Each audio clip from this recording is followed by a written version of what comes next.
ಹರಿ ಓಂ ಎಲ್ಲ ಆತ್ಮಜ್ಯೋತಿಗಳಿಗೆ.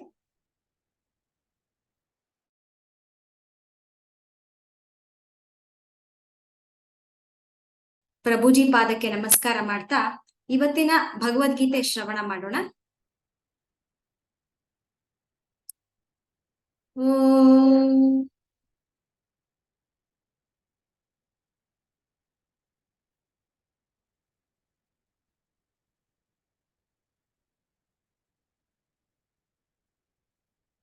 ಅಖಂಡ ಮಂಡಲಾಕಾರಂ ವ್ಯಾಪ್ತಂ ಯೇನ ಚರಾಚರಂ ತತ್ಪದಂ ದರ್ಶಿತಂ ಯೇನ ತಸ್ಮೈ ಶ್ರೀ ಗುರವೇ ನಮಃ.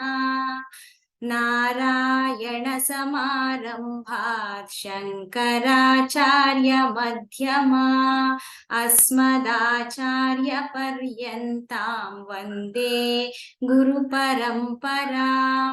ಸದಾ ಶಿವ ಸಮಾರಂಭಾಂ ಶಂಕರಾಚಾರ್ಯ ಮಧ್ಯಮಾ ಅಸ್ಮದಾಚಾರ್ಯ ಪರ್ಯಂತಾಂ ವಂದೇ ಗುರು ಪರಂಪರಾ. ಹರಿ ಓಂ ಶ್ರೀ ಗುರುಭ್ಯೋ ನಮಃ. ಹರಿ ಓಂ.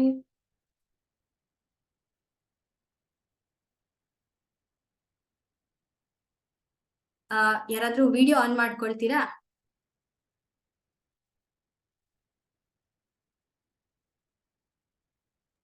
ನಂದು ಆಗಲ್ಲ, ಇವತ್ತು ಸ್ವಲ್ಪ ನೆಟ್ವರ್ಕ್ ಡೌನ್ ಇದೆ. ಸೊ ವಿಡಿಯೋ ಹಾಕಿದ್ರೆ ಆಡಿಯೋ ಕಟ್ ಆಗ್ತಿದೆ.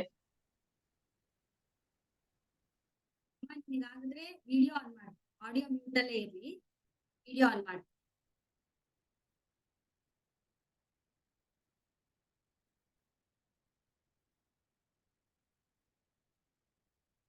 ಓಕೆ, ಸೊ ಇವಾಗ ನಾವು 22ನೇ ಚಾಪ್ಟರ್ ಅಂದ್ರೆ ಸಾಂಖ್ಯ ಯೋಗದ 25ನೇ ಶ್ಲೋಕದವರೆಗೂ ಬಂದಿದ್ದೀವಿ. ಸೊ 25ನೇ ಶ್ಲೋಕ ಇವಾಗ ನಾವು ಇಲ್ಲಿ 11ನೇ ಶ್ಲೋಕದಿಂದ 25ನೇ ಶ್ಲೋಕದವರೆಗೂ ಭಗವಂತ ಏನ್ ಹೇಳ್ತಾ ಇದ್ದಾನೆ ಇಲ್ಲಿ ಅಂತಂದ್ರೆ ತನ್ನ ಆತ್ಮ ತತ್ವದ ಬಗ್ಗೆ ಹೇಳ್ತಾ ಇದ್ದಾನೆ. ಆತ್ಮ ಅಂತಂದ್ರೆ ಏನು? Consciousness. Is talking about purely about the consciousness. Consciousness ಅಂತಂದ್ರೆ ನಮ್ಗೆ ಕಣ್ಣಿಗೆ ಕಾಣಿಸೋದಿಲ್ಲ, ಸೆನ್ಸ್ ಆರ್ಗನ್ಸ್ಗೆ ಸಿಕ್ಕೋದಿಲ್ಲ. ಅಂತ ಒಂದು ಕಾನ್ಶಿಯಸ್ನೆಸ್ ನಾವು ಹೇಗ್ ಅರ್ಥ ಮಾಡ್ಕೊಳ್ಳೋದು ಅದನ್ನ ಎಕ್ಸ್ಪ್ಲೇನ್ ಮಾಡ್ತಾ ಇದ್ದಾನೆ ಭಗವಂತ. ಯಾಕೆ ಅದನ್ನ ಎಕ್ಸ್ಪ್ಲೇನ್ ಮಾಡಕ್ ಹೊರಟ? ಯಾಕೆ ಅಂತಂದ್ರೆ ನಾನ್ ಯಾರು ಅಂತಂದ್ರೆ ಆ ಒಂದು ಫೌಂಡೇಶನ್ ಅಂದ್ರೆ ನಾನು ಅಂತ ನಾನು ಏನ್ ತಿಳ್ಕೊಂಡಿದೀನೋ ಈ ದೇಹ ಮನ ಬುದ್ಧಿ, ನಾನು ನೋಡಿದಾಗ ನಾನು ಅಂತಂದ್ರೆ ನಾನ್ ಇಂಥವಳೆ ಅಂತ ನಾನು ಯಾವಾಗ ಹೇಳ್ತೀನೋ, ನಾನು ಇಷ್ಟೊಂದೆಲ್ಲ ಅನುಭವಿಸ್ತಾ ಇದ್ದೀನಿ ಜೀವನದಲ್ಲಿ, ಇಷ್ಟೆಲ್ಲ ಕೆಲ್ಸಗಳು ಮಾಡ್ತಾ ಇದ್ದೀನಿ, ಇಷ್ಟೆಲ್ಲ ನನಗೆ ಹೆಸರು ಕೀರ್ತಿ ಬಂದಿದೆ ಅಂತಾಗ್ಲಿ ಅಥವಾ ನೋವು ನಲಿವುಗಳಿದೆ ಅಂತಾಗ್ಲಿ, ಇದನ್ನೆಲ್ಲ ಹೇಳ್ಬೇಕು ಅಂತಂದಾಗ I associate myself with the body. ನನ್ನ ದೇಹದ ಬಗ್ಗೆ ನಾನು ಅಂತ ಮಾತಾಡ್ತೀನಿ. ಸೊ ಇವಾಗ ನಾನು ಅಂತ ಮಾತಾಡ್ತೀನಿ. ಇದೇ ಕಾರಣದಿಂದಾನೇ ಅರ್ಜುನ ಸೋತ. ಎಲ್ಲರನ್ನು ತನ್ನನ್ನ ಅವನು ದೇಹ ಅಂತ ನೋಡ್ತಾ ಇರೋದ್ರಿಂದ ಅವನ ಕಣ್ಮುಂದೆ ಬಂದಿರೋಂಥವ್ರು ಅಂದ್ರೆ ಅವನ ಆಪೋಸಿಟ್ ಟೀಮ್ ಅಲ್ಲಿ ಇರುವಂತವ್ರು ಕೌರವರು ಅವ್ರಿಗೆ ದೇಹರೂಪಿಯಾಗಿ ಕಾಣಿಸ್ತಾ ಇದ್ದಾರೆ. So he is not able to understand that they are ಅವರ ಒಂದು ನಿಜ ಸತ್ವನ ಅರ್ಥ ಮಾಡ್ಕೋತಾ ಇಲ್ಲ. ಯಾವಾಗ ಆ ಒಂದು ನಿಜ ತತ್ವನ ಅರ್ಥ ಮಾಡ್ಕೊಳ್ತಾನೋ ಅವಾಗ ಯಾವುದೇ ರೀತಿ ಈ ಒಂದು ಗೊಂದಲಗಳಿರೋದಿಲ್ಲ.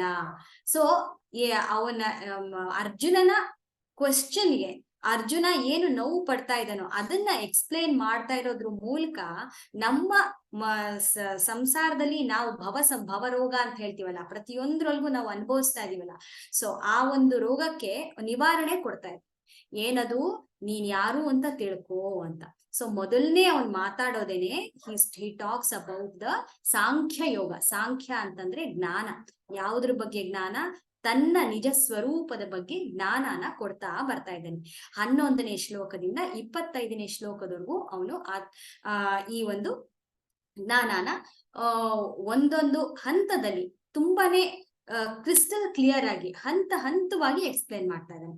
ದೇಹ ಅಂದ್ರೆ ಏನು, ದೇಹಕ್ಕೆ ಯಾಕೆ ಅಟ್ಯಾಚ್ ಆಗಿದ್ಯಾ, ಮನಸ್ಸು ಅಂದ್ರೇನು, ಮನಸ್ಸಿಗೆ ಯಾಕೆ ಅಟ್ಯಾಚ್ ಆಗಿದ್ಯಾ. ಆದ್ರೆ ಇದ್ಯಾವುದು ಇಲ್ಲ.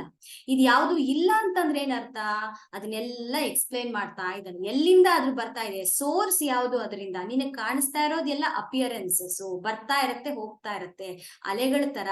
ಹೀಗೆ ಬೇಕಾದಷ್ಟು ಎಕ್ಸಾಂಪಲ್ಸ್ ಗಳನ್ನ ತಗೊಂಡು ತಗೊಂಡು ತಗೊಂಡು 25ನೇ ಶ್ಲೋಕದವರೆಗೂ ಅವನು ಎಕ್ಸ್ಪ್ಲೈನ್ ಮಾಡ್ದ. ಇವಾಗ ಏನಾಯ್ತು, ಇವಾಗ ನಾವು ನೋಡ್ತೀವಿ, ಇವಾಗ ಒಂದು ಕ್ಲಾಸ್ ನಲ್ಲಿ ಟೀಚರ್ ಎಕ್ಸ್ಪ್ಲೈನ್ ಮಾಡ್ತಾ, she will be in her own world explaining. Okay, ಒಂದು ಕಾನ್ಸೆಪ್ಟ್ ನ ಎಕ್ಸ್ಪ್ಲೈನ್ ಮಾಡ್ತಾ ಇರ್ತಾನೆ ಟೀಚರ್. ಮಾಡ್ತಾ ಇದ್ದಾಗ when she sees the child, ಆ ಮುಖನ ನೋಡಿದ್ರೇನೆ ಗೊತ್ತಾಗ್ಬಿಡುತ್ತೆ ಮಗುಗೆ.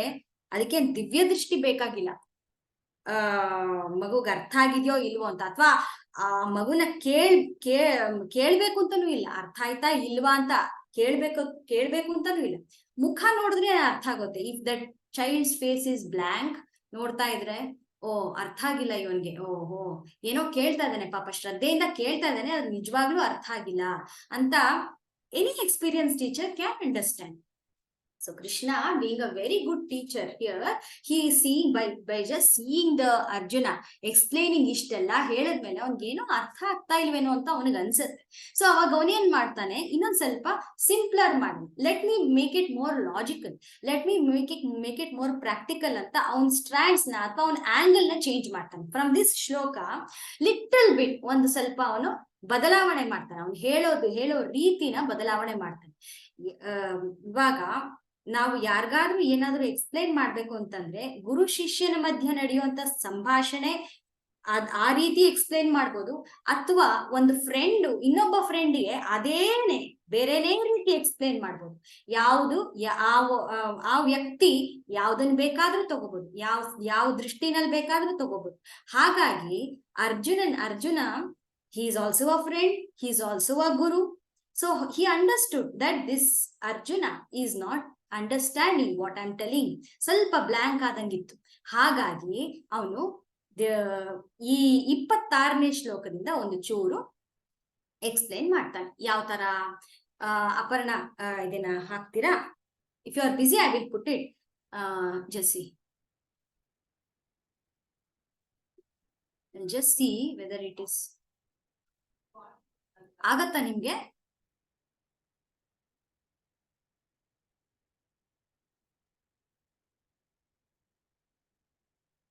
ಓಕೆ, 26ನೇ ಶ್ಲೋಕ.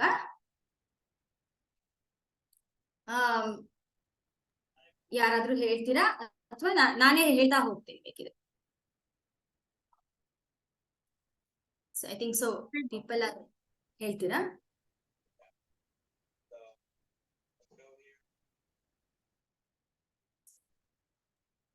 ಅಥ ಚೈನಂ ನಿತ್ಯ ಜಾತಂ ಅಚ್ಛೇದ್ಯೋಯಂ ಅದಾಹ್ಯೋಯಂ ಅಂತಿದೆ. ನಾನು 26ನೇದು 25ಕ್ಕೆ ನಿಲ್ಸಿದ್ದಲ್ಲ. ಓಕೆ. ಅಥ ಚೈನಂ ನಿತ್ಯ ಜಾತಂ ನಿತ್ಯಂ ವಾ ಮನ್ಯಸೇ ಮೃತಂ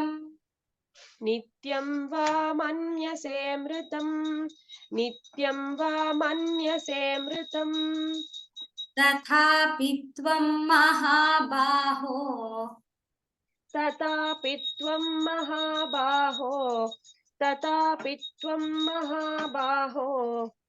ನೈವಂ ಶೋಚಿತುಮರ್ಹಸಿ.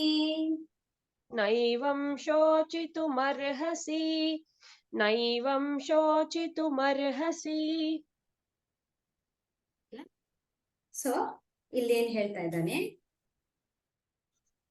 ಈಗ ನಾನೇನ್ ಮಾಡ್ತೀನಿ, ಈ ಒಂದು ಪರ್ಟಿಕ್ಯುಲರ್ ಕ್ಲಾಸ್ ನಲ್ಲಿ ಇವಾಗ ನಾನು ಹೇಗೆ 11ನೇ ಶ್ಲೋಕದಿಂದ 25ನೇ ಶ್ಲೋಕದವರೆಗೂ ಒಂದು ಕಂಪ್ಲೀಟ್ ಕ್ಯಾರೆಕ್ಟರಿಸ್ಟಿಕ್ಸ್ ಅಂತ ಹೇಳ್ಬಾರ್ದು, ಕಾನ್ಶಿಯಸ್ನೆಸ್ ಬಗ್ಗೆ ಅವನು ಏನ್ ಹೇಳದ್ನೋ ಅದೇ ರೀತಿ ಇನ್ನು ಮುಂದೆ ಬರುವಂತ ಕೆಲವೊಂದು ಶ್ಲೋಕದಲ್ಲಿ ಸಿಮಿಲಾರಿಟಿಗಳಿದೆ.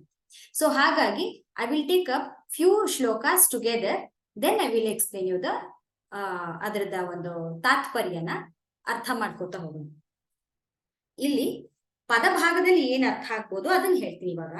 ಪದಭಾಗದಲ್ಲಿ ಅಥ ಚೈನಂ ನಿತ್ಯ ಜಾತಂ ಅಂದ್ರೆ ಒಂದು ವೇಳೆ ಅಕಸ್ಮಾತ್ ನೀನೇನಾದ್ರೂ ಅರ್ಥ ಮಾಡ್ಕೊಂಡ್ರೆ, ನಿತ್ಯ ಜಾತಂ ಅಂತಂದ್ರೆ ಈ ನೀನು ಹುಟ್ಟುತ್ತಾ ಇರ್ತೀಯ, ನೀನು ಹುಟ್ಟುವವನು ಅಂತಂದ್ರೆ ನೀನು ದೇಹ ಹುಟ್ಟತ್ತೆ, ನೀನು ಹುಟ್ಟತೀಯ ಅಂತ ತಿಳ್ಕೊಂಡ್ರೆ, ಅಥ ಚೈನಂ ಒಂದು ವೇಳೆ ನೀನು ಹುಟ್ಟತೀಯ ಅಂತ ತಿಳ್ಕೊಂಡ್ರೆ, ಸಾಯೋದ್ರ ಜೊತೆಗೆ ನೀನು ಸಾಯ್ತೀಯ ಅಂತ ತಿಳ್ಕೊಂಡ್ರೆ, ನಿತ್ಯಂ ವಾ ಮನ್ಯಸೆ ಮೃತಂ ಅಂದ್ರೆ ಸಾಯುವವನು ನೀನು ಅಂದ್ರೆ ಹುಟ್ಟುವವನು ನೀನು ಅಂತ ತಿಳ್ಕೊಂಡ್ರೆ, ಸಾಯುವವನು ನೀನು ಅಂತಾನೂ ತಿಳ್ಕೊಂಡ್ರೆ, ಹೇ ಅರ್ಜುನ ಇದ್ರೊಳಗಡೆ ಶೋಕ ಪಡುವಂತದ್ ಏನಿದೆ ಅಂತ ಕೇಳ್ತಾ ಇದ್ದಾರೆ. ಹುಟ್ಟತೀಯ ಸಾಯ್ತೀಯ, ನೀನ್ ಹುಟ್ಟತೀಯ ಮತ್ತೆ ಸಾಯ್ತೀಯ ಅಂದ್ಮೇಲೆ ಅದರೊಳಗಡೆ ಶೋಕ ಪಡುವಂತದ್ ಏನಿದೆ ಅಂತ ಕೇಳ್ತಾನೆ. ಅದೇ ತರನೇ which comes in the same similar meaning ಅಲ್ಲಿ ಮುಂದಿನ ಶ್ಲೋಕನೂ ಬರುತ್ತೆ. ಸೊ ಹಾಗಾಗಿ ಮುಂದಿನ ಶ್ಲೋಕನೂ ಹಾಕಿ ಹೇಳ್ತೀನಿ ಇದ್ರ ಬಗ್ಗೆ.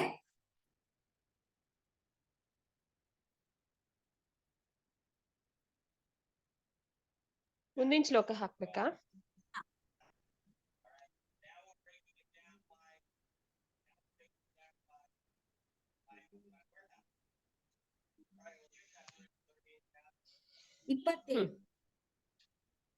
ಜಾತಸ್ಯ ಹಿ ಧ್ರುವೋ ಮೃತ್ಯುಃ ಜಾತಸ್ಯ ಹಿ ಧ್ರುವೋ ಮೃತ್ಯುಃ ಜಾತಸ್ಯ ಹಿ ಧ್ರುವೋ ಮೃತ್ಯುಃ ಧ್ರುವಂ ಜನ್ಮ ಮೃತಸ್ಯ ಚ ಧ್ರುವಂ ಜನ್ಮ ಮೃತಸ್ಯ ಚ ಧ್ರುವಂ ಜನ್ಮ ಮೃತಸ್ಯ ಚ ತಸ್ಮಾತ್ ಅಪರಿಹಾರ್ಯೇರ್ಥೇ ತಸ್ಮಾತ್ ಅಪರಿಹಾರ್ಯೇರ್ಥೇ ತಸ್ಮಾತ್ ಅಪರಿಹಾರ್ಯೇರ್ಥೇ ತ್ವಂ ಶೋಚಿತುಮರ್ಹಸಿ ನ ತ್ವಂ ಶೋಚಿತುಮರ್ಹಸಿ ನ ತ್ವಂ ಶೋಚಿತುಮರ್ಹಸಿ. ಸೊ ಇಲ್ಲಿ ಪದಭಾಗದಲ್ಲಿ ಏನ್ ಬರುತ್ತೆ, ಅಥ ಜಾತಸ್ಯ ಹಿ ಧ್ರುವೋ ಮೃತ್ಯು ಅಂತಂದ್ರೆ ಇವಾಗ ಅಲ್ಲೇನ್ ಹೇಳಿದೆ, ನೀನು ಹುಟ್ಟತೀಯ ಮತ್ತೆ ಸಾಯ್ತೀಯ ಅಂತ ತಿಳ್ಕೊಳ್ತಾ ಇದ್ದೀನಿ ಅಂತಂದ್ರೆ ಅದ್ರೊಳಗಡೆ ಶೋಕ ಪಡುವಂತದ್ ಏನಿದೆ ಅಂತ ಕೇಳ್ತಾನೆ ಹಿಂದಿನ ಶ್ಲೋಕದಲ್ಲಿ. ಅದೇ ತರನೇ ಈ ಶ್ಲೋಕದಲ್ಲಿ ಏನ್ ಕೇಳ್ತಾನೆ, ಜಾತಸ್ಯ ಅಂದ್ರೆ ಹುಟ್ಟುವವನು, ಜಾತಸ್ಯ ಹಿ ಧ್ರುವೋ ಮೃತ್ಯು ಅಂದ್ರೆ ಹುಟ್ಟಿದವನು ನಿಶ್ಚಿತವಾಗ್ಲು, ಅಂದ್ರೆ ಧ್ರುವೋ ಅಂತಂದ್ರೆ ನಿಶ್ಚಿತವಾಗ್ಲು, ಮೃತ್ಯುವು ಸತ್ತೇ ಸಾಯ್ತಾನೆ, ಮತ್ತೆ ಧ್ರುವಂ ಜನ್ಮ ಮೃತಸ್ಯ ಚ ಮತ್ತೆ ಸತ್ತವನು ಹುಟ್ಟತಾನೆ. ಜಾತಸ್ಯ ಹಿ ಅಂದ್ರೆ ಹುಟ್ಟಿದವನು, ಧ್ರುವೋ ನಿಶ್ಚಿತವಾಗಿ, ಮೃತ್ಯುವು ಸತ್ತೇ ಸಾಯ್ತಾನೆ, ಮತ್ತೆ ಧ್ರುವಂ ನಿಶ್ಚಿತವಾಗಿ ಮತ್ತೆ ಸತ್ತವನು ಜನ್ಮ ಮೃತಸ್ಯ ಚ ಮತ್ತೆ ಜನ್ಮ ಪಡ್ಕೊಳ್ತಾನೆ. ತಸ್ಮಾತ್ ಹಾಗಾಗಿ ಅಪರಿಹಾರ್ಯರ್ಥೆ ಇದನ್ನ ಅರ್ಥ ಮಾಡ್ಕೊಂಡಾದ್ರೂ ಕೂಡ ನತ್ವಂ ಇದನ್ನಾದ್ರೂ ಅರ್ಥ ಮಾಡ್ಕೊಳ್ಳಿ, ಲಾಜಿಕಲಿ ಹೇಳ್ತಾ ಇದ್ದೀನಿ, ಇದನ್ನಾದ್ರೂ ಅರ್ಥ ಮಾಡ್ಕೊಂಡು ನತ್ವಂ ಶೋಚಿತು ಮರ್ಹಸಿ.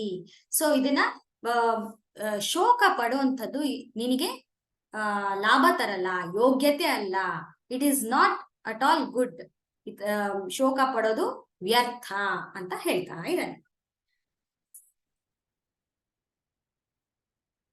ಮುಂದಿನ ಶ್ಲೋಕ ಹಾಕಿ.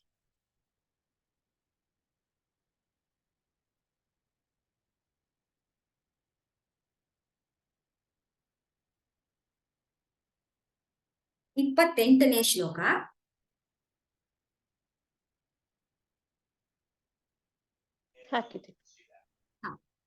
ಅವ್ಯಕ್ತಾದೀನಿ ಭೂತಾನಿ.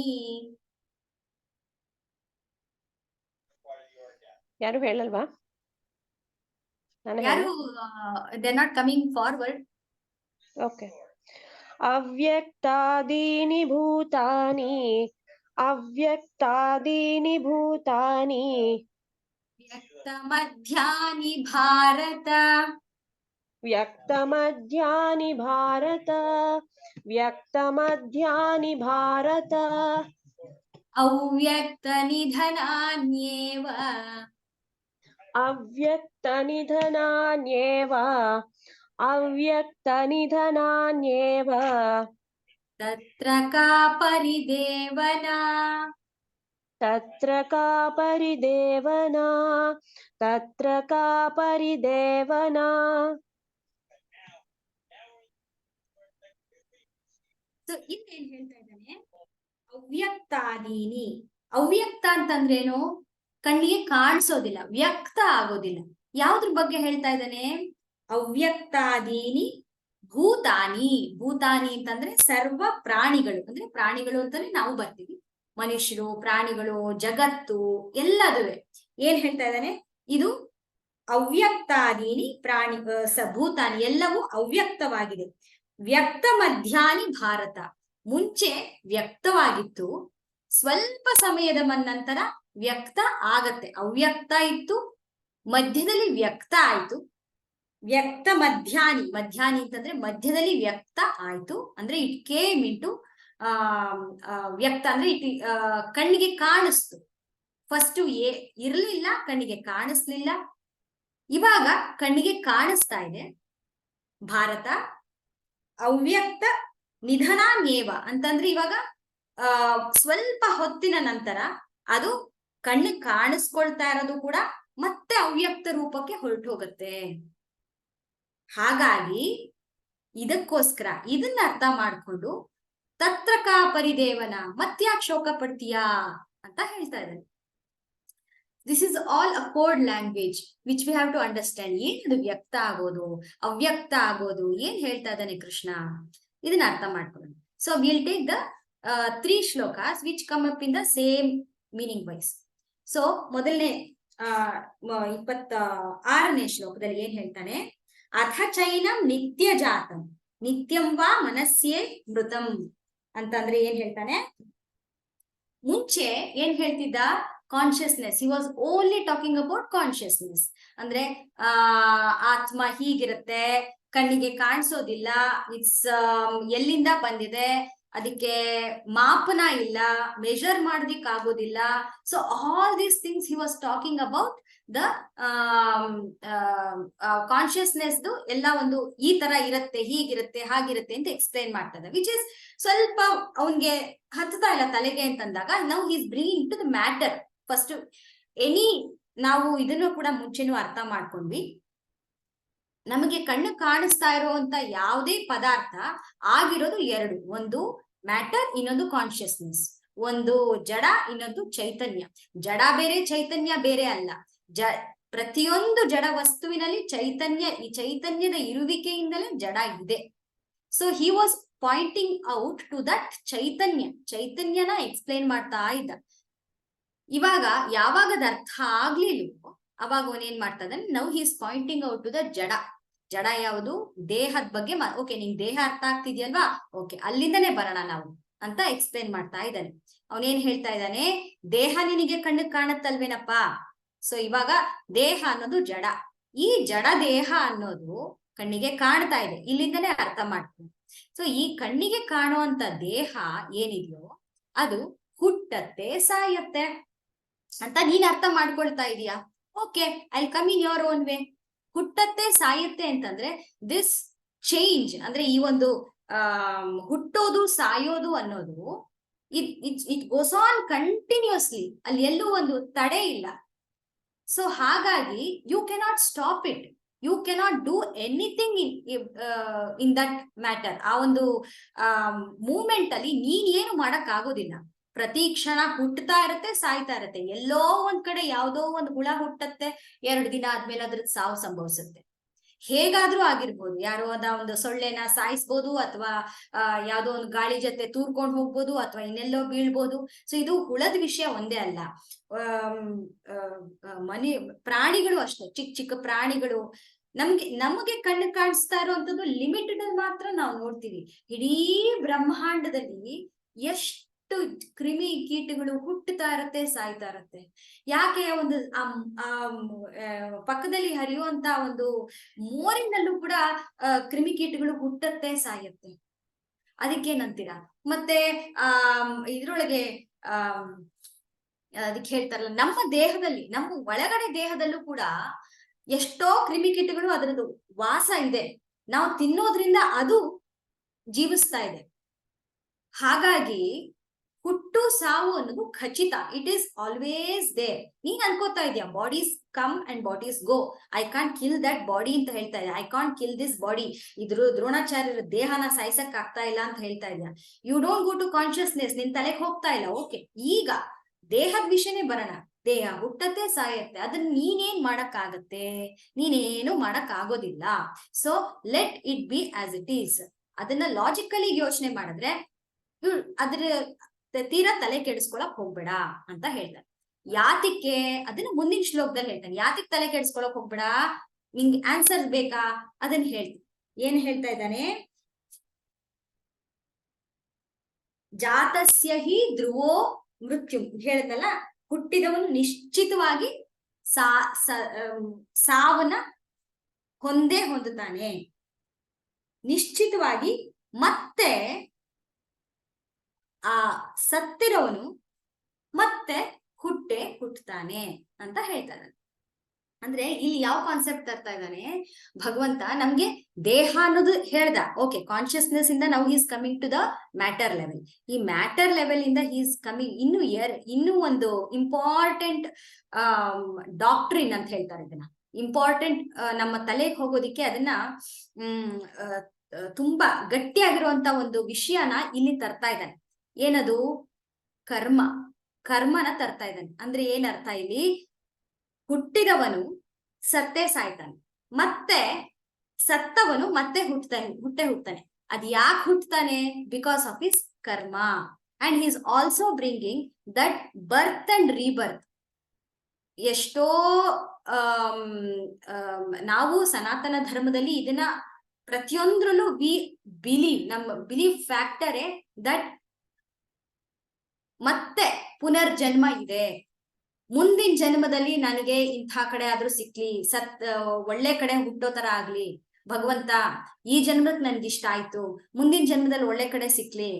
ಸೊ ಇದನ್ನ ನಾವು ಯೂಶಲಿ ಕೇಳಿಸ್ಕೋತಾ ಬಂದಿರ್ತೀವಿ. ನಮ್ ಹಿರಿಯರ್ ಮಾತಾಡೋದು ಅದು ನಮ್ ಬ್ಲಡ್ ಅಲ್ಲಿ ಬಂದಿದೆ. We have understood that okay, ಮುಂದಿನ ಜನ್ಮ ಅನ್ನೋದಿದೆ ಅಂತ. ಸೊ ಅದನ್ನ ಇಲ್ಲಿ ತರ್ತಾ ಇದ್ದಾನೆ ಅವನು.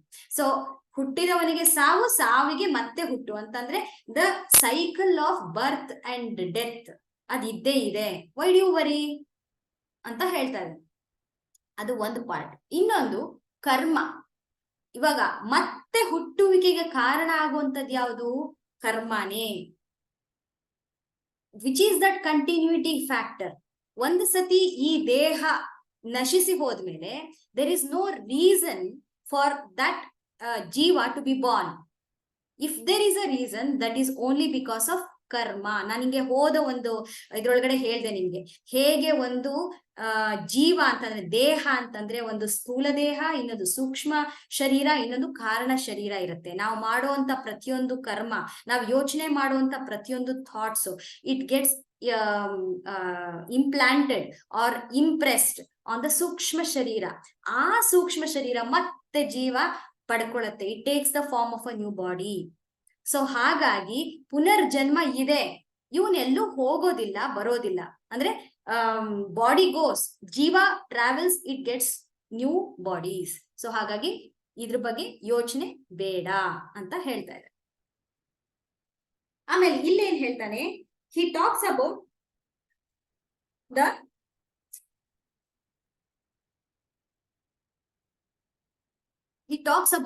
The creation.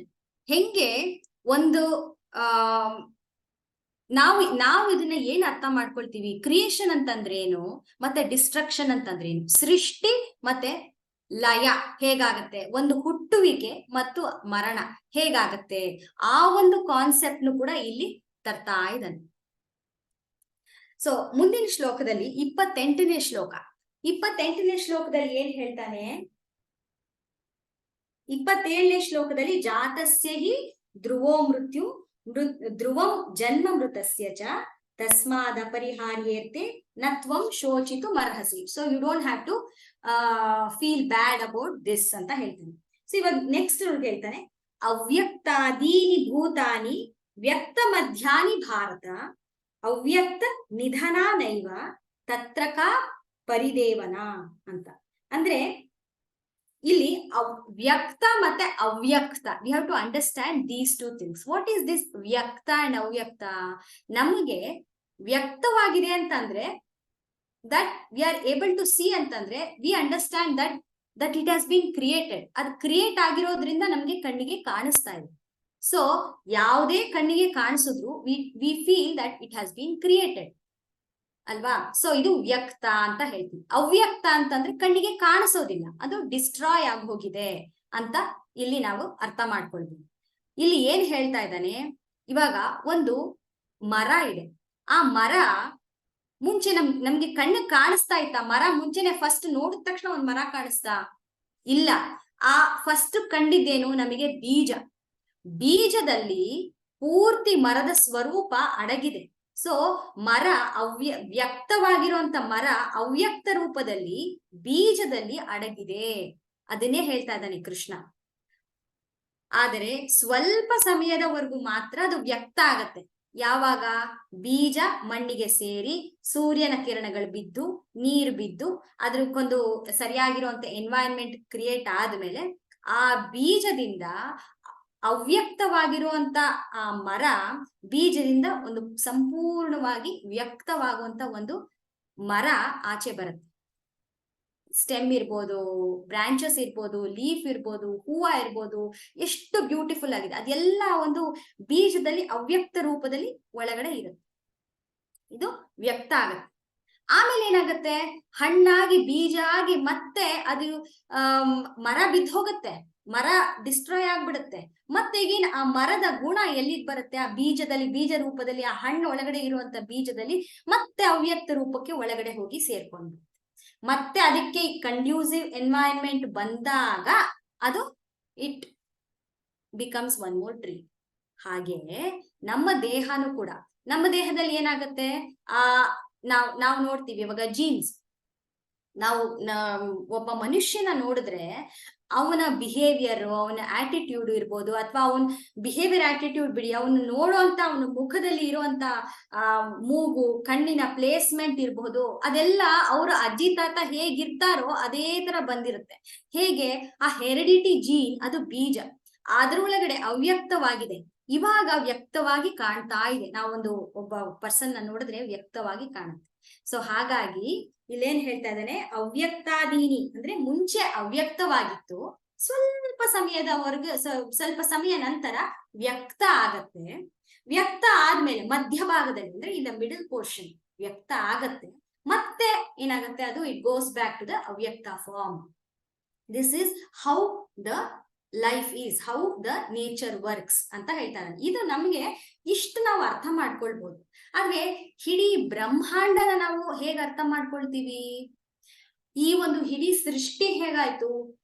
ನಾವು ಮರನ ಅರ್ಥ ಮಾಡ್ಕೊಂಡ್ವಿ, ನಮ್ಮ ದೇಹನ ಅರ್ಥ ಮಾಡ್ಕೊಂಡ್ವಿ. ಆದ್ರೆ ನಮಗೆ ಕಣ್ಣು ಕಾಣಿಸ್ತಾ ಇರೋಂತ ಈ ಭೂಮಂಡಲ, ಈ ಮೌಂಟನ್ಸ್, ಈ ರಿವರ್, ಮತ್ತೆ ಫಾರೆಸ್ಟ್ ಇರ್ಬೋದು, ಸೋ ಬ್ಯೂಟಿಫುಲ್ ನೇಚರ್, ಅದು ಎಲ್ಲಿಂದ ಬಂತು?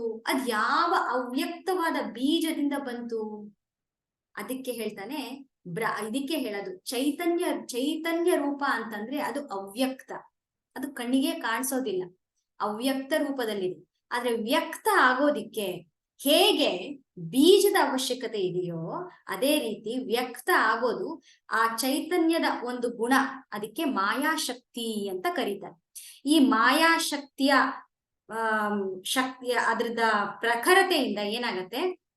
The universe gets manifested. ನಮ್ಗೆ ಕಣ್ಣು ಕಾಣಿಸ್ತಾ ಇರೋದು ಯಾತಕ್ಕೆ ಅಂತಂದ್ರೆ ಬಿಕಾಸ್ ಆಫ್ ದ ಮಾಯಾಶಕ್ತಿ ಆಫ್ ದ ಚೈತನ್ಯ ಕಾನ್ಶಿಯಸ್ನೆಸ್. ಈಗ ಹೇಗೆ ಅರ್ಥ ಮಾಡ್ಕೊಳ್ಬೋದು? ಬೆಂಕಿ ಇದೆ, ಬೆಂಕಿ ಮತ್ತೆ ಅದರ ಸುಡುವಿಕೆ ಇದೆಯಲ್ಲ, ಅಂದ್ರೆ the fire and it's heat, ಅದನ್ನ ಬೇರೆ ಮಾಡಕ್ಕಾಗತ್ತಾ? Can it be different? Can you tell okay ಅಲ್ಲಿ ಬೆಂಕಿ ಇದೆ, ಇಲ್ಲಿ ಹೀಟ್ ಇದೆ, ಹಂಗ ಹೇಳಕ್ ಆಗತ್ತಾ? ಸಾಧ್ಯನೇ ಇಲ್ಲ. ಬೆಂಕಿ ಅಂತಂದ್ರೆ ಕಾವು, ಕಾವು ಅಂದ್ರೆ ಬೆಂಕಿ, ಅದ್ರದ್ದು ಗುಣ, ಅದು ಸುಡುವಿಕೆ ಅದ್ರದ್ದು ಗುಣ. ಹಾಗೆ ಚೈತನ್ಯ ಶಕ್ತಿ ಒಳಗಡೆ ಮಾಯಾಶಕ್ತಿ ಅನ್ನೋದು ಅಡಗಿದೆ, ಅದನ್ನ ಬೇರೆ ಮಾಡಕ್ ಸಾಧ್ಯನೇ ಇಲ್ಲ. ಚೈತನ್ಯ ಶಕ್ತಿಯೊಳಗೆ ಮಾಯಾಶಕ್ತಿ ಇಂದಾನೇ ಚೈತನ್ಯ ಶಕ್ತಿ. ಸೊ ಹಾಗಾಗಿ ಎರಡು ಒಂದರೊಳಗೆ ಒಂದು ಇದೆ. ವ್ಯಕ್ತವಾದಾಗ ಮಾಯಾಶಕ್ತಿ ಕಾಣಿಸತ್ತೆ, ಮತ್ತೆ ಅವ್ಯಕ್ತ ರೂಪದಲ್ಲಿ ಇಟ್ ಗೋಸ್ ಬ್ಯಾಕ್ ಅಂತ ಹೇಳ್ತಾ ಇದ್ದಾನೆ. ಇನ್ನೂ ನಾವು ಇದನ್ನ ಸಿಂಪಲ್ ಆಗಿ ಅರ್ಥ ಮಾಡ್ಕೊಳ್ಬೋದು. ಈ ನಾವು ನಿತ್ಯ ಮಲಗ್ತೀವಿ, ನಿತ್ಯ ಮಲಗ್ದಾಗ ಕನಸು ಬೀಳುತ್ತೆ. ಕನಸು ಬಿದ್ದಾಗ ಏನಾಗತ್ತೆ, ಆ ಒಂದು dream world which has been projected, was it there before we slept? ಇತ್ತ ನಾವು ಕಣ್ಣಿಗೆ ಕಾಣಿಸುವಂತ ಪ್ರಪಂಚ ನೋಡ್ತಾ ಇದ್ವಿ, ಡ್ರೀಮ್ ವರ್ಲ್ಡ್ ಇರ್ಲಿಲ್ಲ. ಆದ್ರೆ ನಾವು ಕಣ್ಣು ಮುಚ್ಚಿದಾಗ ಡ್ರೀಮ್ ವರ್ಲ್ಡ್ ಅಪಿಯರ್ ಆಯ್ತು. It was not created when you slept, but it appeared when you slept. And how did that appear? ಹೇಗೆ ಅದು ಸ್ವಪ್ನ ಪ್ರಪಂಚ ಹೇಗೆ ತೆರೆದುಕೊಳ್ತು? ಬೀಜ ರೂಪದಲ್ಲಿ ಇತ್ತು. ಯಾವುದದು ಬೀಜ ರೂಪದಲ್ಲಿ ಇದ್ದದ್ದು? ನಿಮ್ಮ ವಾಸನೆಗಳೇ, ನಿಮ್ಮ ಮನಸ್ಸಿನ ಇಂಪ್ರೆಷನ್ಸೇ. ನೀವ್ ಏನೇನು ನೋಡಿರ್ತಿರೋ, ಸೆನ್ಸ್ ಆರ್ಗನ್ಸ್ ಅಲ್ಲಿ ಏನೇನು ಅರ್ಥ ಮಾಡ್ಕೊಂಡಿರ್ತಿರೋ, ಯಾವ್ಯಾವ್ದು ನಿಮ್ ಮನಸ್ಸಿಗೆ ತುಂಬಾ ಹಚ್ಕೊಂಡಿರ್ತಿರೋ, ಯಾವ್ದು ಇಷ್ಟ ಆಗಿರುತ್ತೋ, ಯಾವ್ದು ನೋವು ಕೊಟ್ಟಿರುತ್ತೋ, ಅದೆಲ್ಲ ಬೀಜ ರೂಪದಲ್ಲಿ ನಿನ್ನ ಮನಸ್ಸಿನಲ್ಲಿ ಇಂಪ್ರೆಸ್ ಆಗಿರುತ್ತೆ. ಅದೇನಾಗತ್ತೆ, ಆ ಬೀಜ ರೂಪ ಮೊಳಕೆ ತರತ್ತೆ ಯಾವಾಗ ಕನಸಲ್ಲಿ, ಕನಸಿನ ಕ್ಯಾರೆಕ್ಟರ್ಸ್ ಆಗಿ ಕಣ್ಣಿಗೆ ಆ ಒಂದು within a span of 3-4 hours, the world of the dream and the characters will be projected. It is not created, it is projected for a short time, for only 3-4 hours. ನಮಗೆ ಅದಾದ್ಮೇಲಿಂದ we enjoy that. ಮತ್ತೆ ಎಚ್ಚರಾದಾಗ ಏನಾಯ್ತು? Dream world ಇತ್ತ? ಇರ್ಲಿಲ್ಲ, ಹೊಟ್ಟೋಯ್ತು. ಅಂದ್ರೆ ಅವ್ಯಕ್ತವಾಗಿರುವಂಥದ್ದು ವ್ಯಕ್ತ ರೂಪಕ್ಕೆ ಬಂತು, ಸ್ವಲ್ಪ ಸಮಯದವರೆಗೂ ಇತ್ತು, ಮತ್ತೆ ಅವ್ಯಕ್ತ, ಮತ್ತೆ ಮನಸ್ಸಿನೊಳಗಡೆ ಹೊಟ್ಟೋಯ್ತು. So this we can understand. ಇದಕ್ಕೆ ಅವನು ಹೇಳ್ತಾನೆ ಅವ್ಯಕ್ತದಿಂದ ವ್ಯಕ್ತ, ವ್ಯಕ್ತದಿಂದ ಮತ್ತೆ ಅವ್ಯಕ್ತ. This cycle goes on and on and on ಅಂತ ಹೇಳ್ತಾ ಇದ್ದಾನೆ. ಅವ್ಯಕ್ತ ನಿಧನ ಏವ. ನಿಧನ ಅಂತಂದ್ರೆ ಡಿಸ್ಟ್ರಾಯ್ ಆದ್ಮೇಲೆ, ನಿಧನ ಆದ್ಮೇಲೆ, ಡಿಸ್ಟ್ರಾಯ್ ಆದ್ಮೇಲೆ ತತ್ರ ಕಾ ಪರಿದೇವನ. ಇಂತಹ ಸ್ಥಿತಿಯಲ್ಲಿ ಏಕೆ ಶೋಕ ಪಡುವುದು ಅಂತ ಹೇಳ್ತಾನೆ. ಇವನ್ ಇಫ್ ಯು ರಿಮೆಂಬರ್, ನಾನು ಪಾಟ್ ಎಕ್ಸಾಂಪಲ್ ಕೂಡ ಕೊಟ್ಟಿದೆ. ಈ ಪಾಟ್ ಎಕ್ಸಾಂಪಲ್ ಅಲ್ಲಿ ಪಾಟ್ ಅನ್ನೋದು ಮುಂಚೆ ಇರ್ಲಿಲ್ಲ, ಆದ್ರೆ ಕುಂಭಾರನ ಮನಸ್ಸಿನ ಇಂಪ್ರೆಷನ್ ಮೂಲಕ he created that pot ಅಂತ ಹೇಳಕ್ಕಾಗಲ್ಲ. pot appeared from the mud itself. pot ಇತ್ತ, ಮಡ್ ಒಳಗಡೆ ಇತ್ತು. ಮುರಿದೋದ್ಮೇಲೆ, ಆ ಒಂದು ಮಡಕೆ ಮುರಿದೋದ್ಮೇಲೆ ಏನಾಯ್ತು? ಡಿಸ್ಟ್ರಾಯ್ ಆಯ್ತು ಅಂತ ಹೇಳ್ತೀವಿ, ಬಟ್ ಅದು ಮಣ್ಣಾಯ್ತು. ಸೊ ಹಾಗಾಗಿ ಮಣ್ಣನ್ನೋದು ಇದ್ದೇ ಇದೆ. Pot appeared for some time and it destroyed. ಅವ್ಯಕ್ತ ಮತ್ತೆ ವ್ಯಕ್ತ, ಈ ಕಾನ್ಸೆಪ್ಟ್ ಎಷ್ಟು ಚೆನ್ನಾಗಿ ಹೇಳ್ತಾ ಇದ್ದಾನೆ ನೋಡಿ. ಗಿವಿಂಗ್ ದಟ್ ಓಕೆ, ಇದನ್ನ ಅರ್ಥ ಮಾಡ್ಕೋ ಅಂತ ಹೇಳ್ತಾನೆ. This is cycle of birth and death, ಅವ್ಯಕ್ತ ಮತ್ತೆ ವ್ಯಕ್ತ ಅಂತ ಹೇಳ್ತಾ ಇದ್ದಾನೆ.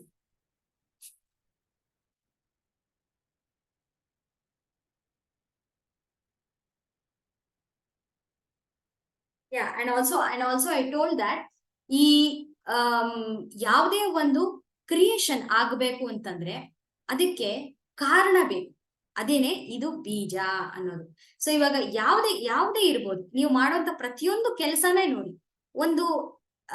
ಒಂದು ಕೆಲಸ ಮಾಡ್ತೀರಿ, ಒಂದು ಕೆಲಸ ಪೂರ್ತಿಯಾಗಿ ಆಯ್ತು ಅಂತಂದ್ರೆ, ಅಂದ್ರೆ ಆ ಕೆಲಸ ಆಯ್ತು ಅಂತಂದ್ರೆ ಅದಕ್ಕೆ ವಾಟ್ ಈಸ್ ದ ಸೋರ್ಸ್?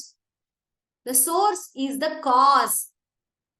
ನೀನು ಮಾಡಬೇಕು ಅನ್ನೋದು ಆ ಒಂದು ಇಚ್ಛೆ, ಆ ಕಾಸ್ ಇರೋದ್ರಿಂದನೇ ನೀನ್ ಆ ಮನಸ್ಥಿತಿನ ಉಪಯೋಗಿಸಿ you gave it a shape as the effect.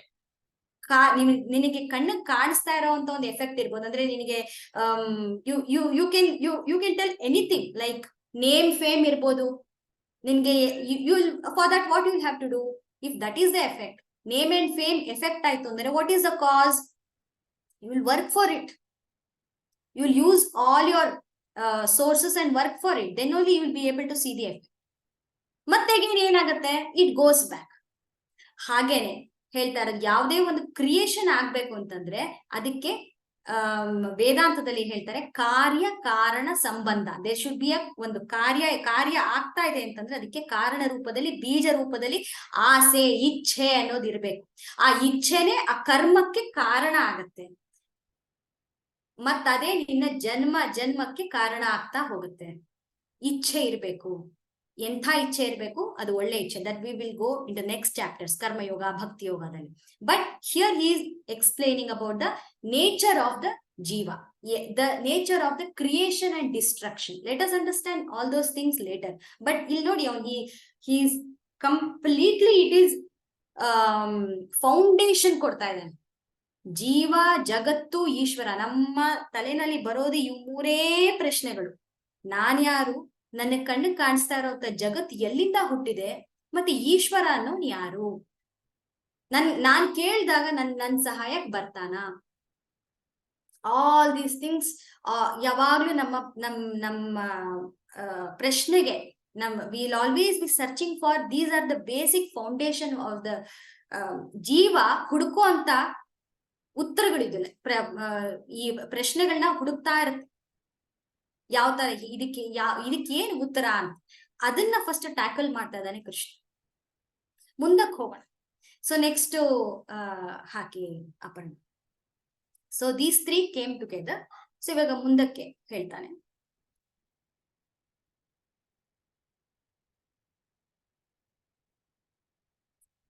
ಇಪ್ಪತ್ತ 9ನೇ ಶ್ಲೋಕ.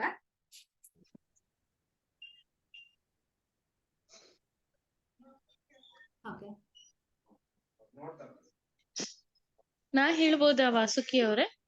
ಖಂಡಿತ. I am waiting, who will tell. Okay. ಆಶ್ಚರ್ಯವತ್ ಪಶ್ಯತಿ ಕಶ್ಚಿದೇನಂ. Okay, we split it. ಆಶ್ಚರ್ಯವತ್ ಪಶ್ಯತಿ ಕಶ್ಚಿದೇನಂ.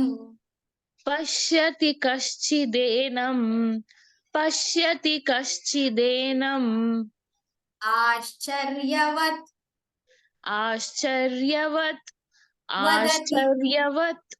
ವದತಿ ತಥೈವ ಚಾನ್ಯಃ.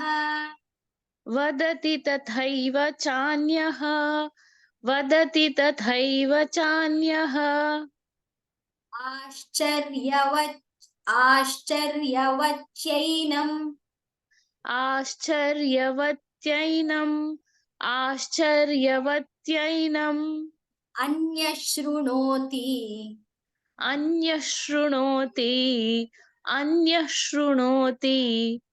ಶ್ರುತ್ವಾಪ್ಯೇನಂ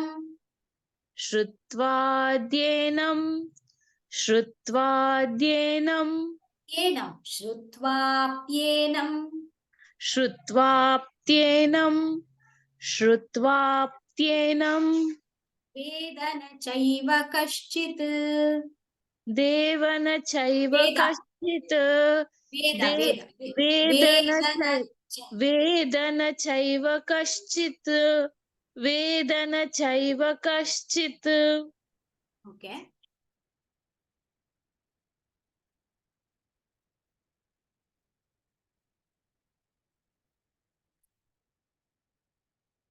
ಸೊ ಈ ಶ್ಲೋಕದಲ್ಲಿ ಏನ್ ಹೇಳ್ತಾ ಇದ್ದಾನೆ? ಐ ಥಿಂಕ್ ಸೊ ಈ ಶ್ಲೋಕ will be the favourite of every one, ಇಲ್ಲಿ ಇರೋಂಥವ್ರಿಗೆಲ್ಲರಿಗೂ. ಬಿಕಾಸ್ ಇದು ಹೇಗ್ ಹೇಳ್ತಾ ಇದ್ದಾನೆ ಅಂತಂದ್ರೆ, ನಿಮ್ಮಲ್ಲಿರುವಂತ ಭಾವನೆನ ಕೃಷ್ಣ ಎಕ್ಸ್ಪ್ರೆಸ್ ಮಾಡ್ತಾ ಇದ್ದಾನೆ. This is what you are understanding, right ಅಂತ. ನಿಮ್ಮಲ್ಲಿ ಇವಾಗ ಇದರ ಅರ್ಥ ಹೇಳ್ತೀನಿ, ಅವಾಗ ನಿಮ್ಗೆ ಅರ್ಥ ಆಗತ್ತೆ. Oh, this is what is actually going inside us ಅಂತ. If it is actually going, then definitely you are in sync with Krishna. So what is he telling? This ನಾನು ಇವಾಗವರೆಗೂ ನಾನು ಏನೇನ್ ಇದ್ರ ಬಗ್ಗೆ ಎಲ್ಲ ಹೇಳಿದ್ನಲ್ಲ, ಆತ್ಮನ ಗುಣಗಳ ಬಗ್ಗೆ ಹೇಳಿದೆ, ಆಮೇಲೆ ಇದನ್ನ ಲಾಜಿಕಲ್ ಆಗಿ ಎಕ್ಸ್ಪ್ಲೇನ್ ಮಾಡಿದೆ. ದಟ್ ದೇಹ ಅಂತ ತಿಳ್ಕೊಂಡ್ರೆ ಅದು ಸಾಧ್ಯ ಇಲ್ಲ ಅಂತ ಹೇಳಿದೆ. ಸೊ ಮತ್ತೆ ಇವಾಗ ಕ್ರಿಯೇಷನ್ ಮತ್ತೆ ಡಿಸ್ಟ್ರಕ್ಷನ್ ಬಗ್ಗೆ ಹೇಳಿದೆ. So he has taken you everywhere, all possible rounds ಗೆ ಕರ್ಕೊಂಡು ಹೋಗಿದ್ದಾನೆ. Nook and corner he has explain.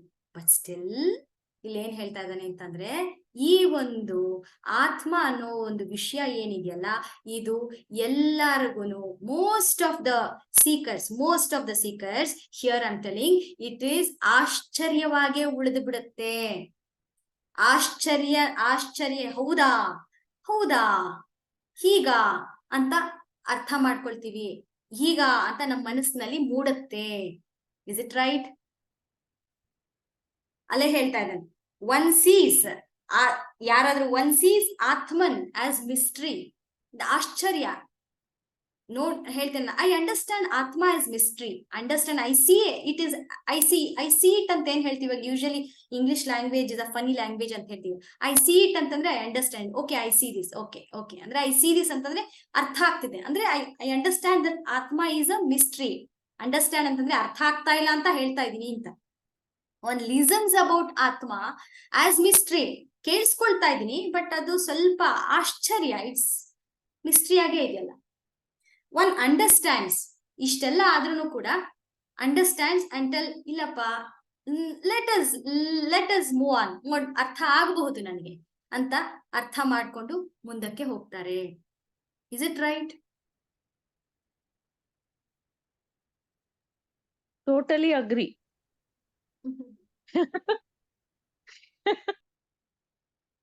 See how he caught you. ಅದಕ್ಕೆ ಹೇಳೋದು, this is the dialogue between the speaker and the Guru.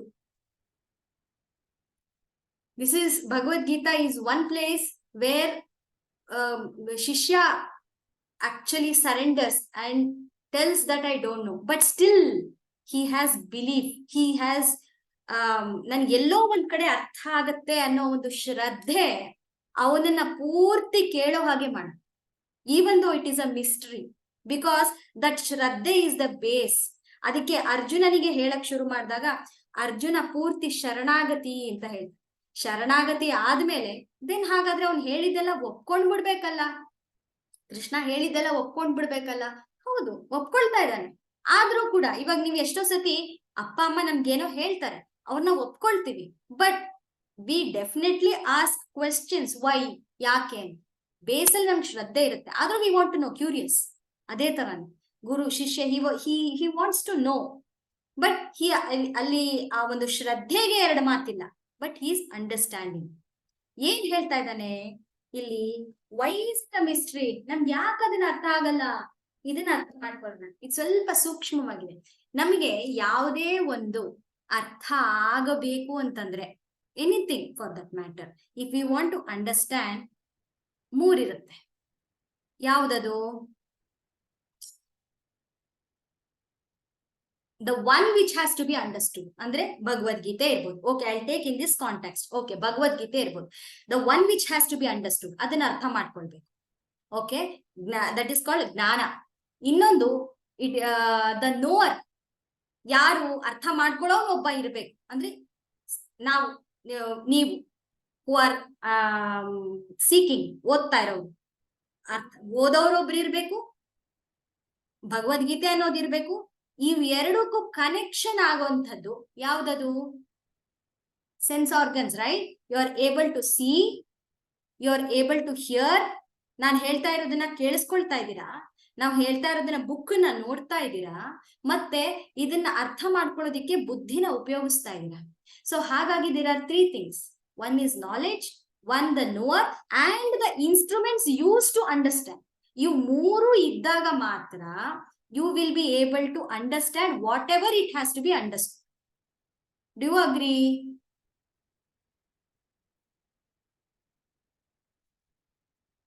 Correct? So ಇಲ್ಲಿ but this, ಇದು ವ್ಯವಹಾರದಲ್ಲಿ ನಾವ್ ಏನೇ ಅರ್ಥ ಮಾಡ್ಕೊಳ್ಬೇಕು, ಇದು ವ್ಯವಹಾರದಲ್ಲಿ ನಮ್ಗೆ we need 3 things. This is called, ವೇದಾಂತದಲ್ಲಿ ಇದನ್ನ ತ್ರಿಪುಟಿ ಅಂತ ಕರೀತಾರೆ. ತ್ರಿಪುಟಿ ಅಂತಂದ್ರೆ ನೋಡುವವನು ನಾನು, ನೋಡುವ ವಸ್ತು, ಮತ್ತೆ ನೋಡುವಿಕೆ, ಅಂದ್ರೆ the whole the sight itself. ನೋಡುವಿಕೆ, the sight itself. So ಇವು ಮೂರು ಬೇಕು. ಒಂದು ನನ್ಗಿದು ಅರ್ಥ ಆಗ್ತಾ ಇದೆ, ನನ್ಗೆ ಇವಾಗ I am able to see the computer. Why? Because the site is there, ಅಂದ್ರೆ the scenery is there, and the laptop is there, and my eyes are there. This subject is there. These three things are very much necessary for anything to understand or anything to happen at all. ಆದ್ರೆ ಇಲ್ಲಿ ಇದು ವ್ಯವಹಾರದಲ್ಲ. ಇಲ್ಲಿ ಇದು ನಾನು ವ್ಯವಹಾರದಲ್ಲಿ ಹೇಳ್ದೆ, understand ಆಗಬೇಕು ಅಂತಂದ್ರೆ. ಆದ್ರೆ ಇಲ್ಲೇನಾಗ್ತಾ ಇದೆ, ಅರ್ಥ ಯಾಕೆ ಆಗ್ತಾ ಇಲ್ಲ? Why is it a mystery? Because ಇಲ್ಲಿ ಆತ್ಮ ಅನ್ನೋದು ಆಬ್ಜೆಕ್ಟೇ ಅಲ್ಲ. He has already told it is not seen to or heard, tasted, smelled, ಯಾವುದೇ ಒಂದು ಪ್ರಮಾಣ ಸಿಗದೆ ಇರುವಂತಹದ್ದು. Then what is that? ಆಬ್ಜೆಕ್ಟೇ ಅಲ್ಲ ಅಂತಂದ್ಮೇಲೆ ಅದನ್ನ ಹೆಂಗ್ ಅರ್ಥ ಮಾಡ್ಕೊಳ್ತೀಯ? ನಿನಗೆ ಯಾವ್ದಾದ್ರು ಒಂದು ಅರ್ಥ ಮಾಡ್ಕೊಳ್ಬೇಕು ಅಂತಂದ್ರೆ ಇಟ್ ಹ್ಯಾಸ್ ಟು ಬಿ ಆಬ್ಜೆಕ್ಟಿಫೈಡ್. ಈಗ ಇನ್ನು ತುಂಬಾ ಕ್ಲಿಯರ್ ಆಗಿ ಹೇಳ್ತೀನಿ. ಇಲ್ಲಿ ಗೋಡೆ ಇದೆ ಮತ್ತೆ ನಾನಿದ್ದೀನಿ, ಗೋಡೆ ಮೇಲೆ ಒಂದು ಚಿತ್ರ ಇದೆ. ಈ ಇದನ್ನ ನಾನು ನೋಡ್ಬೇಕು ಅಂತಂದ್ರೆ ಗೋಡೆ ಮತ್ತೆ ನಾನು ಎರಡು ಬೇರೆ ಬೇರೆ ಆಗ್ಬೇಕು. ಅಕಸ್ಮಾತ್ ನಾನು ಗೋಡೆ ಎರಡು ಒಂದಾಗ್ಬಿಟ್ರೆ ಅಲ್ಲಿ ಅಂಡರ್ಸ್ಟ್ಯಾಂಡ್ ಆಗತ್ತಾ? ಏನಾದ್ರು ಅಂಡರ್ಸ್ಟ್ಯಾಂಡಿಂಗ್ ಅಂತ ಉಳಿಯತ್ತಾ? ಅಟ್ಲೀಸ್ಟ್ ಏನು ಇಲ್ಲ. Because they are one. Subject ಅಂದ್ರೆ ನೋಡುವವನು, ಆಬ್ಜೆಕ್ಟ್ ಅಂದ್ರೆ ಗೋಡೆ, ಎರಡು ಒಂದಾದಾಗ where is that experience? Experience ಅನ್ನೋದೇ ಇಲ್ವಲ್ಲ. ಅಂಡರ್ಸ್ಟ್ಯಾಂಡಿಂಗ್ ಎಲ್ಲಿಂದ ಬಂತು? There is no understanding at all. So for anything to understand, there should be that subject, object, and that whatever the sense is to understand. ಇಲ್ಲೇನು ಹೇಳ್ತಾ ಇದ್ದಾನೆ? ನಮ್ಗೆ ಯಾಕೆ ಅರ್ಥ ಆಗ್ತಾ ಇಲ್ಲ ಅಂತಂದ್ರೆ he is telling that this object ಅನ್ನೋದೇ ಇಲ್ವಲ್ಲ. ಈ ಸಬ್ಜೆಕ್ಟ್ ಈ ಒಂದು ದೇಹ ಏನಿದೆಯೋ ಅದೇ ಸಬ್ಜೆಕ್ಟ್. ಆಬ್ಜೆಕ್ಟ್ ಅಂತ ಹೇಳ್ತಾ ಇದ್ದಲ್ಲ, ಅದು ಆಬ್ಜೆಕ್ಟೇ ಅಲ್ಲ, ಇಟ್ ಈಸ್ ಅ ಸಬ್ಜೆಕ್ಟ್ ಅಂತ ಹೇಳ್ತಾ ಇದ್ದಾನೆ. Through subject how can you understand the same subject? ಅರ್ಥ ಆಗಕ್ ಸಾಧ್ಯನಾ? If the object and subject becomes one, ಚೈತನ್ಯ ಮತ್ತು ಜಡ ಎರಡು ಒಂದೇ ಆಗೋದ್ರೆ will you be able to understand that? ಅರ್ಥ ಆಗಕ್ ಸಾಧ್ಯನೇ ಇಲ್ವೇ? ಆತ್ಮ ಅನ್ನೋದು ಒಂದರೊಳಗೆ ಒಂದಾಗಿ ಬಿಟ್ಟಿದೆ. ಅದನ್ನ ಅರ್ಥ ಮಾಡ್ಕೊಳ್ಳೋದಿಕ್ಕೆ you will have to use the senses, but it is actually knowable. ಹಾಗಾದ್ರೆ ಅವ್ನು ಕೇಳ್ತಾನೆ, ಹಾಗಾದ್ರೆ ಇದು ಅರ್ಥ ಮಾಡ್ಕೊಳಕ್ ಆಗೋದೇ ಇಲ್ವಾ? Is it really a mystery? When will it remain a mystery? Will it remain a mystery? ಹಾಗಾದ್ರೆ ನಾವ್ ಯಾಕೆ ಈ ಭಗವದ್ಗೀತೆ ಕ್ಲಾಸಿಗೆ ಬಂದಿದೀವಿ? ನಾವ್ ಯಾಕೆ why are we in search of the answers? Why are we in search of ನಮ್ಗೆ ಮುಕ್ತಿ ಎಲ್ಲಿ ಸಿಕ್ಕತ್ತೆ ಅಥವಾ ನನ್ನ ಸಫರಿಂಗ್ಸ್ ಎಲ್ಲಿ ಎಂಡ್ ಆಗತ್ತೆ ಅಂತ ಹುಡುಕುವಿಕೆ ಯಾಕೆ?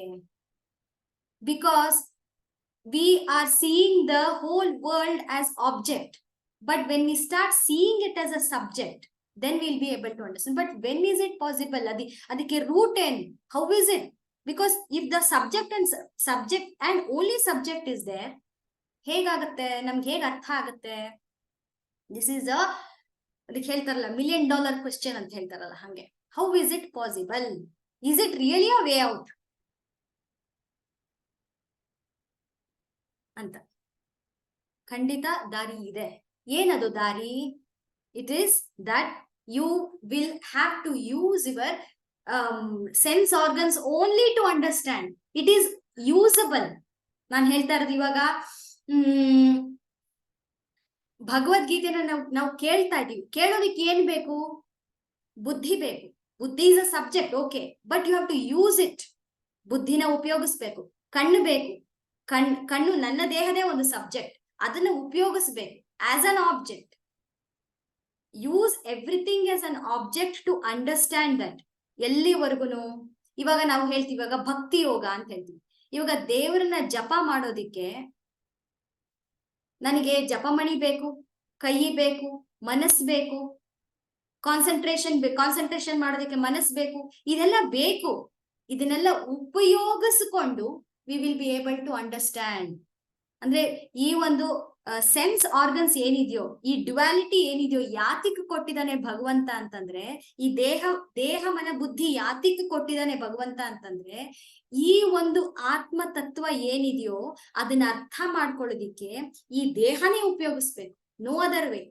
ಕರ್ಮಯೋಗನಾದ್ರೂ ಮಾಡು, ಸೇವೆನಾದ್ರೂ ಮಾಡು, ಭಕ್ತಿ ಆದ್ರೂ ಮಾಡು, ಜ್ಞಾನನಾದ್ರೂ ಪಡ್ಕೊ, ಇದೆಲ್ಲ ಉಪಯೋಗಿಸು, ನಿನ್ ಇಂದ್ರಿಯಗಳನ್ನ ಉಪಯೋಗಿಸು, ಮನಸ್ಸನ್ನ ಉಪಯೋಗಿಸು, ಭಜನೆ ಮಾಡು, ಸತ್ಕಾರ್ಯಕ್ಕೆ ಹೋಗು, ಸತ್ಸಂಗಕ್ಕೆ ಹೋಗು, ಯಾರಿಗಾದ್ರೂ ಒಳ್ಳೇದ್ ಮಾಡು.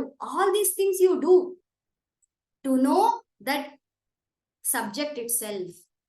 ಆ ಸಬ್ಜೆಕ್ಟ್ ನ ಅರ್ಥ ಮಾಡ್ಕೊಳ್ಳೋದಿಕ್ಕೆ use this as the object, but finally ಖಂಡಿತವಾಗ್ಲೂ you will be able to understand ಅಂತ ಹೇಳ್ತಾನೆ. So interesting and still a mystery.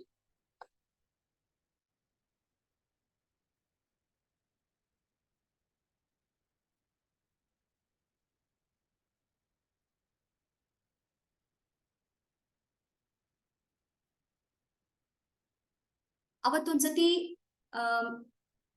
ಬೃಂದನ್ಗೆ ಇದೇ ರೀತಿ ಒಂದು ಪ್ರಶ್ನೆ ನಾನು ಕೇಳಿದ್ದೆ, ಅಂಡ್ ಇಟ್ ವಾಸ್ ಆಕ್ಚುಲಿ ಮಧ್ಯದಲ್ಲಿ ನಿಲ್ಲಿಸಿದೆ. ಮೇ ಬಿ ಫಾರ್ ದಟ್ ಇನ್ನೊಂದ್ ಸ್ವಲ್ಪ ದಿನ ಆದ್ಮೇಲೆ ಅರ್ಥ ಆಗುತ್ತೆ ಅಂತ. So the same question I pose here, where you are in a dark room. ಕಣ್ಣು ಮುಚ್ಚಿ ಡಾರ್ಕ್ ರೂಮ್ ಹೋದಾಗ ಅಲ್ಲಿ ಇರೋಂತ ವಸ್ತು ಕಣ್ಣಿಗೆ ಕಾಣತ್ತೋ? ಕಾಣಲ್ಲ. ಆದ್ರೆ ಅದನ್ನ ನೋಡ್ಬೇಕು ಅಂತಂದ್ರೆ we use the torch light, right? Torch light ನ ಉಪಯೋಗಿಸ್ಕೊಂಡು we are using the torch light to see the objects in the room. So we are objectifying the table, ಮತ್ತೆ ಅಲ್ಲಿ ಕಣ್ಣಿಗೆ ಕಾಣಿಸುವಂತ ಒಂದು laptop, pen, book, whatever, ಅದು ಕಣ್ಣಿಗೆ ಕಾಣಿಸ್ಬೇಕು ಅಂತಂದ್ರೆ ಅದನ್ನ ಆಬ್ಜೆಕ್ಟ್ ಆಗಿ ಮಾಡಿದೀವಿ. ಆಬ್ಜೆಕ್ಟ್ ಆಗಿರುವಂತ ಲೈಟ್ ಅನ್ನ ಉಪಯೋಗಿಸಿ ನೋಡಿದಾಗ we are able to see. ಇದು ಒಂದು ಭಾಗ. ಈಗ ಆ ಡಾರ್ಕ್ ರೂಮ್ ಅಲ್ಲಿ ನೀನ್ ಇದ್ದೀಯಾ? ಅದಕ್ಕೇನಾದ್ರೂ ಪ್ರಮಾಣ ಬೇಕಾ? ಟಾರ್ಚ್ ಇದೆಯಲ್ಲ, ನಾನ್ ನೋಡ್ಕೊಂಡೆ, I am able to see. Okay, ನೀನ್ ನೋಡ್ದೆ, you are using your eyes, that object you are again objectified. ಯಾವ್ದು ಟಾರ್ಚ್ ತಗೊಂಡೆ, eyes became the object now to see your body. ಅದನ್ನ ಉಪಯೋಗಿಸಿ ನಿನ್ನನ್ನ ನೀನೇ ನೋಡ್ದೆ. ಈಗ ಟಾರ್ಚೇ ಇಲ್ಲ ನಿನ್ ಹತ್ರ, ಕತ್ತಲೆ ರೂಮ್ ಹೋಗಿದ್ಯಾ, ಕಣ್ಣು ಮುಚ್ಚಿದ್ಯಾ, ಏನೂ ಇಲ್ಲ. ಆದ್ರೂ if I ask are you there, ಏನ್ ಉತ್ತರ ಬರುತ್ತೆ? You are still there. ಹೇಗೆ? ಅಲ್ಲ, I can feel my body. No, ನನ್ಗೆ ಮುಟ್ಟಬೇಕಾದ ಅವಶ್ಯಕತೆ ಏನಿಲ್ಲ. I can feel that body. Again you are using that senses, right? ಆ ಒಂದು ಚರ್ಮ, ಇದು you are feeling that from inside, you are feeling that. So you are telling that ನನ್ಗೆ ದೇಹ ಇದೆ, ನನ್ಗೆ ಗೊತ್ತಾಗ್ತಾ ಇದೆ, ಐ ಆಮ್ ದೇರ್. ಬಟ್ ಈ ದೇಹ ಅನ್ನೋದು ಯಾಕಿದೆ? ಅದು that is called the break point. ದೇಹ ಅನ್ನೋದು ಯಾಕಿದೆ? ದೇಹ ಅನ್ನೋದು ಎಲ್ಲಿದೆ? How did it come? ದೇಹ ಅನ್ನೋದು ಇದೆ ಅಂತಂದ್ರೆ ಚೈತನ್ಯ ಇರೋದ್ರಿಂದ ಈ ದೇಹ ಅನ್ನೋದು ಅಲ್ಲಿ ಇದೆ. ಇಲ್ಲ ಅಂತಂದ್ರೆ ಆ ದೇಹ ಇಲ್ಲ. So what is that chaitanya? Where is that chaitanya? ಅದೇ ನೀನು. You are that. ಸೊ ಇದನ್ನ ಅರ್ಥ ಮಾಡ್ಕೊಳ್ಳೋದಿಕ್ಕೆ ಸಾಧ್ಯ. ಹೇಗೆ ಸಾಧ್ಯ ಇದನ್ನ ಅರ್ಥ ಮಾಡ್ಕೊಳ್ಳೋದಿಕ್ಕೆ? ಕಂಟಿನ್ಯೂಸ್ ಶ್ರವಣ, ಕಂಟಿನ್ಯೂಸ್ ಮನನ, ಗುರುವಿನಿಂದ ಬಂದಿರುವಂತ ಉಪನ್ಯಾಸಗಳಿರಬಹುದು, ಮತ್ತೆ ಉಪದೇಶಗಳಿರಬಹುದು, ಅಥವಾ ಸತ್ಸಂಗ ಇರಬಹುದು. ಸೊ ಹೂಮ್ ಯು ಬಿಲೀವ್, ಅದ್ರ ಕಂಟಿನ್ಯೂಸ್ ಆಗಿ ಅವ್ರ ಜೊತೆ ಇದ್ದು ಇದ್ದು ಇದ್ದು ಕೇಳಿ ಕೇಳಿ ಕೇಳಿ ಕೇಳಿ ಪ್ರಶ್ನೆ ಮಾಡಿ, ಲಾಜಿಕಲಿ ಪ್ರಶ್ನೆ ಮಾಡಿ, ಶ್ರದ್ಧೆ ಇಟ್ಟು ಪ್ರಶ್ನೆ ಮಾಡಿ. If you are a sincere seeker, realization happens. Definitely it happens. And whom does it happen? ಯಾವಾಗ ಆಗುತ್ತೆ? That question, that answer is only grace, ಕೃಪೆ ಅಷ್ಟೇ. ಅದು ಆಗತ್ತೆ. ಬಟ್ ನಿನ್ನ ಕೆಲಸ ಏನು? ಕಂಟಿನ್ಯೂಸ್ ದಟ್ ಶ್ರದ್ಧೆಯಿಂದ ಸೀಕಿಂಗ್ ಅಂಡ್ ಶ್ರದ್ಧೆಯಿಂದ ಸೇವೆ ಮಾಡಿ ಮಾಡಿ ಮಾಡಿ you will be able to understand this. ಆಶ್ಚರ್ಯವಾಗಿರುವಂತ ಈ ಒಂದು ತತ್ವನ ಅರ್ಥ ಮಾಡ್ಕೊಳ್ಳೋಕೆ ಆಗತ್ತೆ, ಖಂಡಿತ ಆಗತ್ತೆ. This is what he actually tells Arjuna, that even though this is difficult for you to understand in this approach, okay, I will give you this approach. Okay, if you are not able to understand now also, if you are thinking that ಇದು difficult ಅಂತ ಅರ್ಥ ಮಾಡಿ, it is ಆಶ್ಚರ್ಯವಾಗಿದೆ, mystery ಆಗಿದೆ ಅಂತ ಅಂದ್ಕೊಂಡ್ರು ಕೂಡ, stay on, hold on. Definitely ನಿನ್ನ ಶ್ರದ್ಧೆ ನಿನಗೆ ಖಂಡಿತವಾಗ್ಲೂ you will definitely be realized. ಅರ್ಥ ಆಗುತ್ತೆ ನಿನ್ಗೆ ನೀನ್ ಯಾರು. ನೀನ್ ಯಾರು ಅಂತಂದ್ರೆ ಇಲ್ಲಿ ಆತ್ಮನೇ ನೀನೇ ಆತ್ಮನೇ ಆತ್ಮನ ಬೆಳಕಿನಲ್ಲಿ ಆತ್ಮನೇ ಬೆಳಗುತ್ತೆ. ಆತ್ಮನ ಬೆಳಕಿನಲ್ಲಿ ಆತ್ಮನೇ ಬೆಳಗುತ್ತೆ. This have to understand. This you have to understand. So we close for the day. Before that, just like Podwara, just for 2 minutes, we'll sit silently.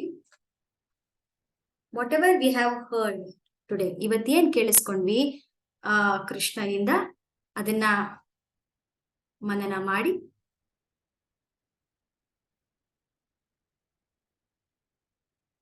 observe your breath.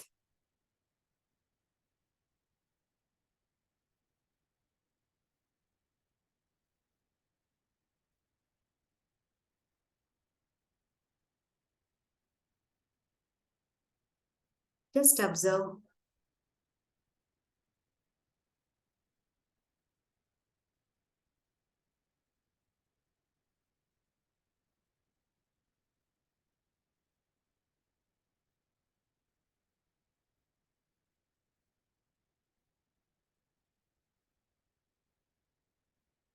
I am always there.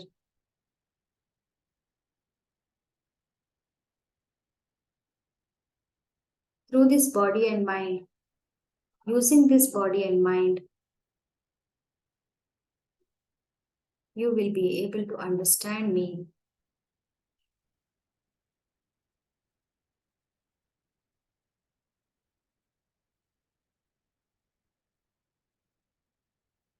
I am only there. I am the only one who is here. There is no two. I am only one here.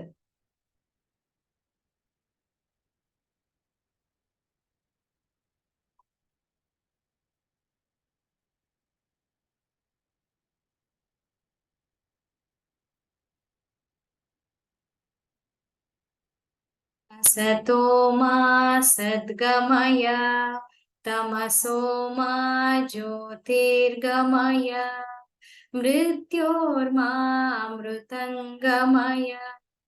Om Shanti Shanti Shanti. Purnamada Purnamidam Purnat Purnamudachyate Purnasya Purnamadaya Purnamevavashishyate. Om Shanti Shanti Shanti. ನಾನೆಂಬುದು ನಾನಲ್ಲ, ಈ ದೇಹ ಮನ ಬುದ್ಧಿ ನಾನಲ್ಲ, ಸಚ್ಚಿದಾನಂದಾತ್ಮ ಶಿವನಾನು ನಾನೇ, ಶಿವೋಹಂ ಶಿವೋಹಂ ಶಿವೋಹಂ. ಲೋಕಾಃ ಸಮಸ್ತಾಃ ಸುಖಿನೋ ಭವಂತು, ಲೋಕಾಃ ಸಮಸ್ತಾಃ ಸುಖಿನೋ ಭವಂತು, ಲೋಕಾಃ ಸಮಸ್ತಾಃ ಸುಖಿನೋ ಭವಂತು. ಹರಿಃ ಓಂ ಶ್ರೀ ಗುರುಭ್ಯೋ ನಮಃ. ಹರಿಃ ಓಂ. ಸರ್ವಂ ಶ್ರೀ ಕೃಷ್ಣಾರ್ಪಣಮಸ್ತು. ಸರ್ವಂ ಶ್ರೀ ಗುರುಪಾದಾರ್ಪಣಮಸ್ತು. ಹರಿ ಓಂ. ಬೃಂದಾ, ಅಪರ್ಣಾ, ಗೀತಾ, ಅಮ್ಮ, ಬಾಯ್. ಬಾಯ್ ವಾಸುಕಿ ಅವ್ರೆ.